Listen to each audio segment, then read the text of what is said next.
The Town That Breathes, Expanded Edition. Elias Granger had always felt that certain places were alive. Not metaphorically, not poetically, truly alive. Breathing, watching, listening. He had spent years chasing stories of ghost towns, cursed villages, ruined settlements, swallowed by time and tragedy. Some were quiet, some unsettling, some outright fake. But Silent Hill was different. He had never been there, yet the name lived in the back of his skull, like a memory waiting to surface.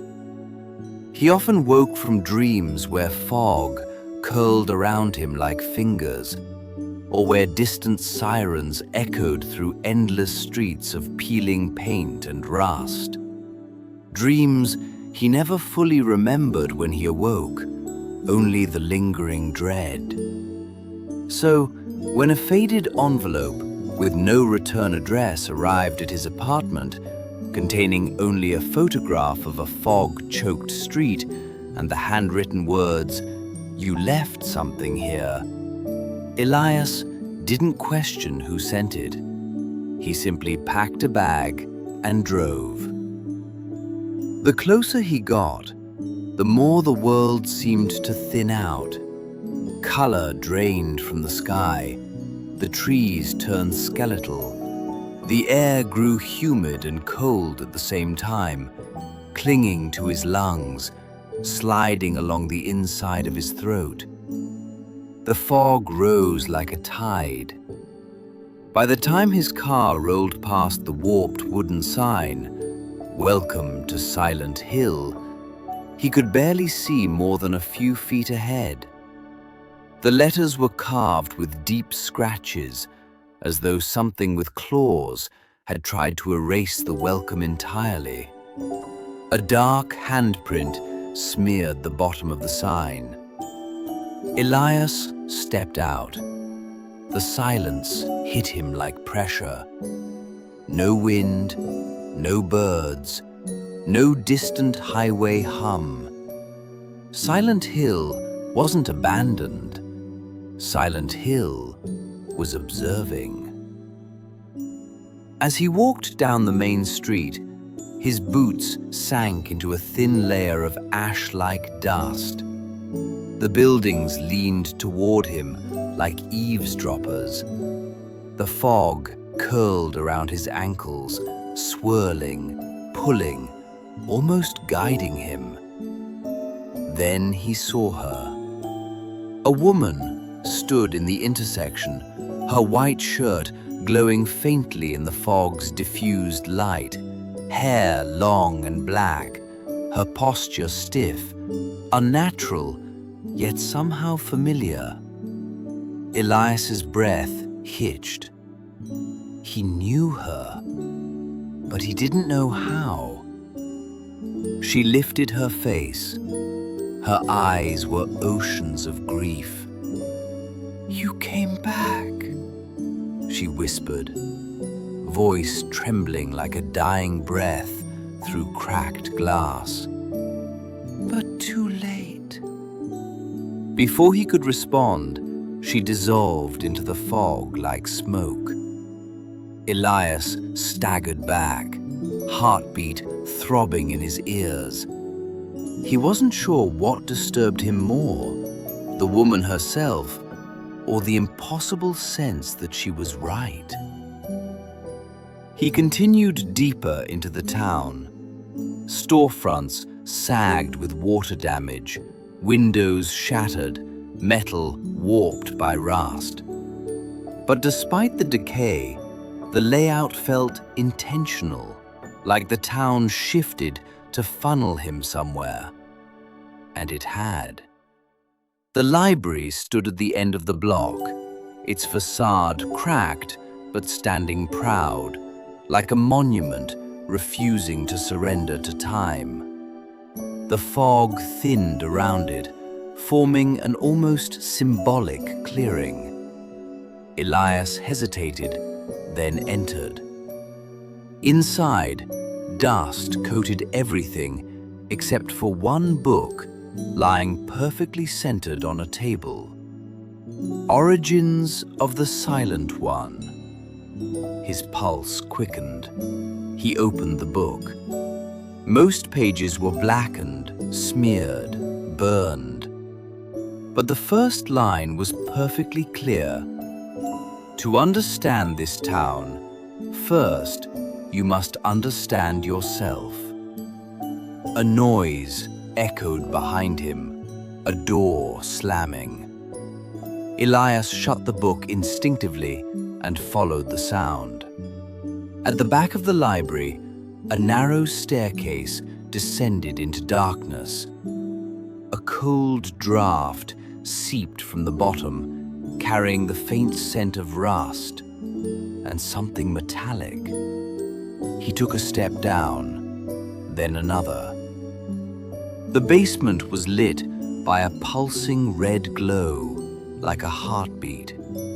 Strange symbols carved into the concrete floor glistened wetly, as if freshly cut. At the center was a chair. On it, a photograph. Elias picked it up. 3 people stood smiling in front of a car, though the image felt wrong, distorted around the edges like a warped memory. The man in the photo had Elias's face. His stomach dropped. On the back was a message, "You know where they are." A migraine surged behind his eyes. Flashes of memory, fire, metal, screaming. "No," Elias whispered desperately. "That's not mine. That's not my life." A heavy thud came from the darkness behind him. Then breathing. Wet, raspy, inhuman. Elias turned. A figure emerged, elongated limbs bending like broken branches, skin stretched tight over distorted muscles, eyes burning red. Elias sprinted up the stairs as the creature lunged. The basement door slammed open as he shoved through, stumbling into the main floor and nearly collided with a nurse. But no human nurse. The creature's uniform was white and blood-spattered, the head featureless, no eyes, no nose, only smooth flesh. Her movements twitched in unnatural jerks, like a puppet manipulated by invisible strings. Elias stumbled back. The nurse drifted toward him and vanished into mist. He ran. He burst through the library doors and collapsed onto the street outside, gasping for breath, clutching the book. The fog swirled gently around him like a comforting embrace or a warning. Silent Hill wasn't merely showing him nightmares. Silent Hill was showing him himself. The town rearranges itself. As Elias regained his breath, he noticed something wrong. The street was different. Buildings had shifted places. A road that had been straight before now curved sharply left. A row of houses leaned at impossible angles, as though bending around a gravitational center that Elias couldn't see. Silent Hill was changing its shape. It was funneling him again toward a single towering structure rising through the fog like a sentinel. Alchemilla Hospital. The mere sight of the place sent chills through Elias's spine. He clutched the book tighter, swallowing hard. "Why here?" he muttered, but he already knew the answer. Silent Hill wanted him inside. Inside the hospital. The hospital doors slid open with a soft hiss, too smooth for an abandoned building. Inside, fluorescent lights flickered in rhythmic pulses. The air was warm, stale, thick.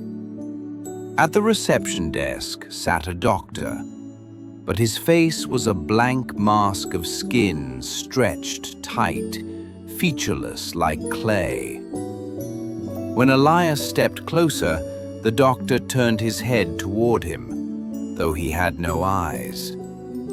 The doctor raised one arm, pointing down a long hallway. Elias felt his knees weaken. I don't want to go that way," he whispered.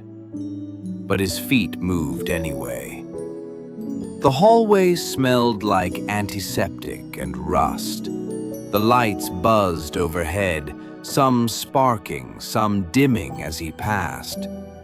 He reached a bulletin board covered in old papers. Missing patients. All the photos were scratched out, except one, a fresh, crisp photograph in the center. Elias Granger. Below it, one of us. His blood ran cold. The air shimmered beside him, and the woman from before appeared again, her voice soft and trembling. "You keep trying to forget, but Silent Hill remembers for you." He backed away. "Who are you?" She stepped closer. "I was your wife, Elias." His breath caught. "That's not... I never..." She touched his arm. The hallway dissolved around him. The memory he buried. Rain hammered against a windshield, a child laughing softly in the back seat, a sudden scream, blinding headlights, metal twisting, glass shattering, fire, smoke, darkness. Elias collapsed to his knees as the memory ripped through him. His wife's voice trembled. "You survived. We didn't. You left us there. Alone." No. I didn't want... I couldn't... She faded like fog, her voice a whisper. "You ran from the truth, and Silent Hill brought you home." The hallway reformed around him, but it wasn't empty. Silent Hill nurses, twisted, faceless, crept toward him from both ends, jerking in spasms of unnatural movement. Elias bolted for the stairwell. He descended into the basement, the air thickening with the scent of rot. The moment he opened the basement door, he knew he wasn't alone. A massive ritual circle covered the floor, glowing faintly with pulsing red light. In the center sat a small child playing with a toy car. Elias froze.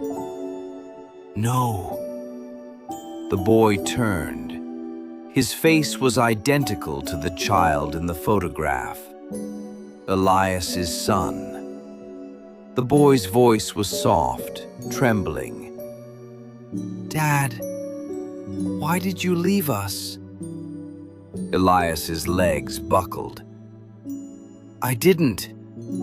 I wanted to stay. I didn't choose to.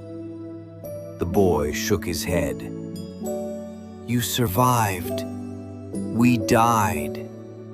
You forgot us. Behind the boy,